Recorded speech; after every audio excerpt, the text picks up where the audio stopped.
Empires usually look immortal right before they collapse. From the outside, they seem too big, too rich, and too powerful to disappear. But empires rarely die from one blow. They weaken when the systems underneath them begin to fail.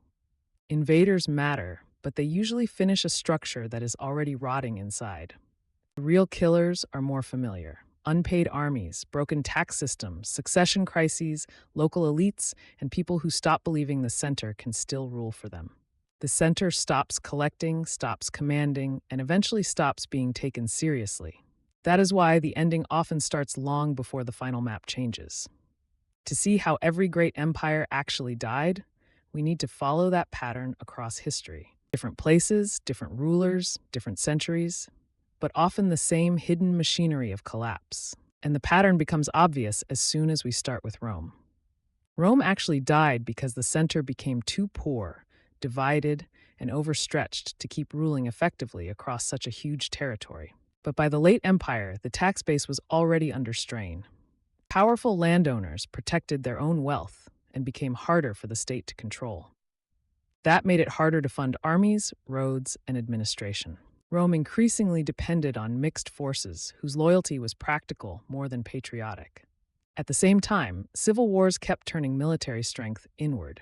Every internal crisis made the center less capable of protecting the frontiers.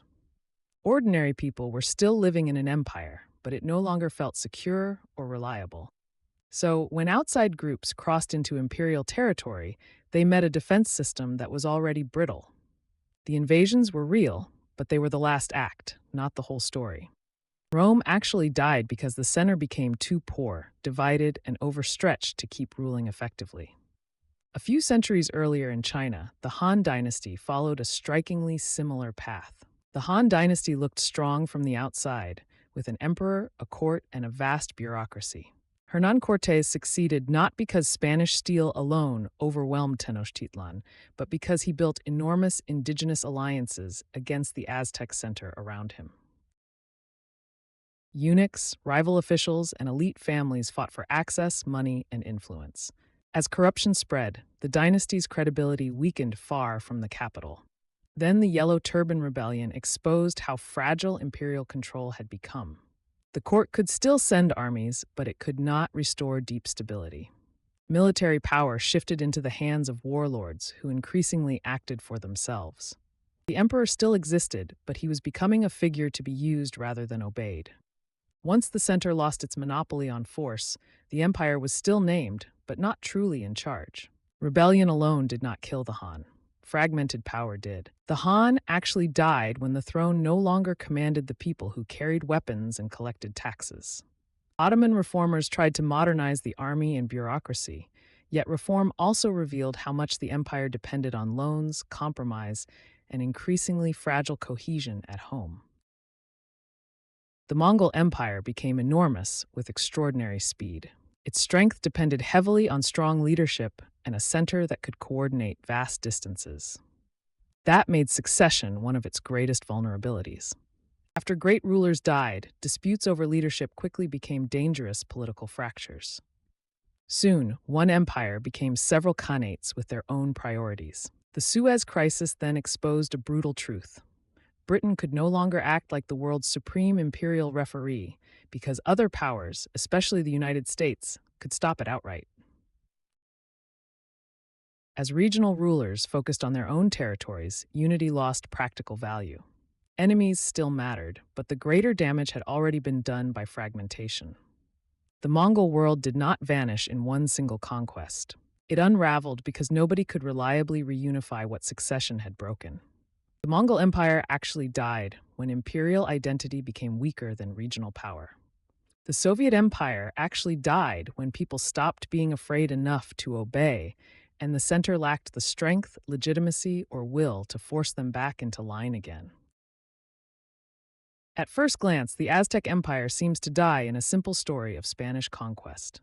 Empires stand on a few essential supports: money, military force, elite cooperation, and the belief that the center still deserves to rule and can still protect. Many communities paid resources to the center without loving the political order that demanded them. That is why Cortés mattered less as an isolated outsider and more as a coalition builder. His indigenous allies gave him numbers, local knowledge, and strategic depth. At the same time, epidemic disease weakened the Aztec heartland terribly. Then, siege conditions turned Tenochtitlan's strength into a trap. So how did every great empire actually die? Usually the same way. The center stopped being able to collect, command, persuade, and protect. And once that happened, the map was only waiting to catch up.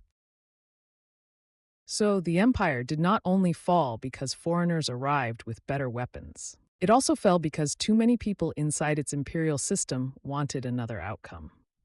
The Aztec Empire actually died when conquest combined with internal resentment, alliance politics, disease, and starvation. The Mughal Empire, by contrast, was not destroyed suddenly. It was drained for decades. The Mughal Empire still looked splendid under Aurangzeb, but its long struggle in the Deccan became a major structural burden. War demanded money, men, and attention on a massive scale. Expansion did not make administration easier. It often made it harder. At the same time, regional powers became better at resisting, evading, or replacing the center. Revenue and loyalty increasingly stayed local instead of flowing smoothly to the emperor.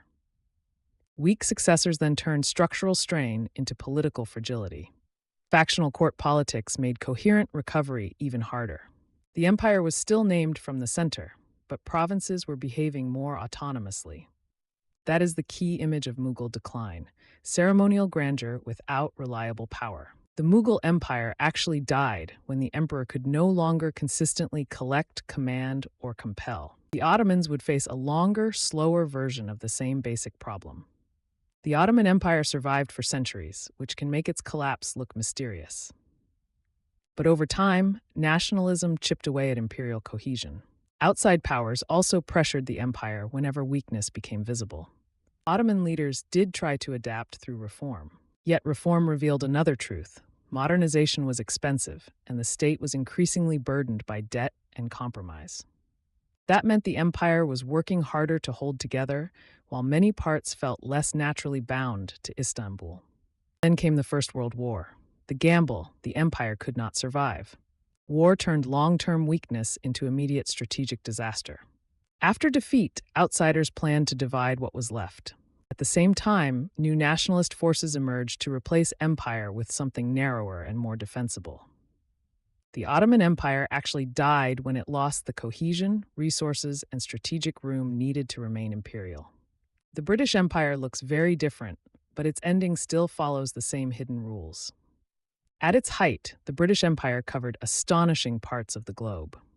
But by 1945, Britain was victorious and deeply weakened at the same time. War had left the country indebted and less able to pay for global dominance.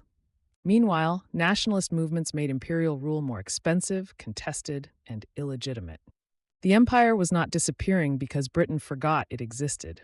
It was becoming harder to hold at every level. Enforcement now required more effort for less political return. Then Suez exposed the biggest truth of all. Britain could no longer act like the unquestioned imperial referee because stronger global pressures could stop it. After that, the imperial map still existed for a time, but its logic was collapsing. The empire had become too costly in money, force, and legitimacy. The British Empire actually died when Britain no longer had the resources or authority to make faraway rule worth the price. Even a superpower as modern as the Soviet Union would not escape the same pattern. From the outside, the Soviet Union looked like a giant locked into place, but its economy had been stagnating for years. Daily life often felt disappointing compared with the grand claims of the state. Afghanistan and Chernobyl then damaged the system in two different ways. One showed military limits. The other showed how dangerously the regime handled truth. When Gorbachev loosened control, he was trying to save the system, not destroy it. But reform released pressures that had been suppressed rather than solved. Republics, satellites, and reform movements began testing how far the center could still command obedience. That is the crucial moment in imperial collapse, when fear no longer works as reliably as before. Once that happened, the Union still existed on paper, but much less in reality. The Soviet Empire actually died when the center lacked the strength, legitimacy, or will to force the edges back into line. And once you step back, The repetition across all these cases becomes impossible to ignore. From Rome to the Soviet Union, the same broad pattern keeps returning. Empires stand on a few essential supports: money, military force, elite cooperation, and legitimacy. When the tax system weakens, the center loses the ability to fund protection and administration. When armies divide and elites go local, the empire stays large on the map but hollow in practice. And when people stop believing the center deserves to rule, imperial collapse accelerates quickly. That is usually when rivals become decisive, not because they created the weakness, but because they exploit it. Great empires rarely die in one clean moment. They unravel, fragment, and lose control piece by piece. So how did every great empire actually die? Usually the same way. The center stopped being able to collect, command, persuade, and protect, and once that happened, the map was only waiting to catch up.